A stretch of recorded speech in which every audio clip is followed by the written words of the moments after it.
Anak perempuan di video ini tergolong masih sangat muda, yakni duduk di kelas 5 SD. Dengan usianya yang masih belia, ia tak ragu membawa ibunya ke rumah sakit. Mirisnya, anak ini membawa ibunya sendirian ke rumah sakit lantaran tidak punya keluarga lagi termasuk ayah. Mengutip keterangan di kolom caption, ibu yang diantarnya ke rumah sakit ternyata divonis mengalami penyakit serius. Sedikit cerita pasien kali ini adalah pasien yang tidak mempunyai keluarga.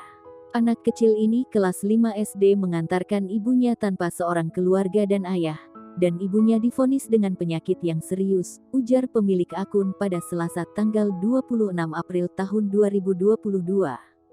Tampak bocah perempuan itu dengan telaten membuka dompet dan menyerahkan kartu-kartu yang diperlukan untuk perawatan medis ibunya, seperti kartu identitas hingga BPJS Kesehatan.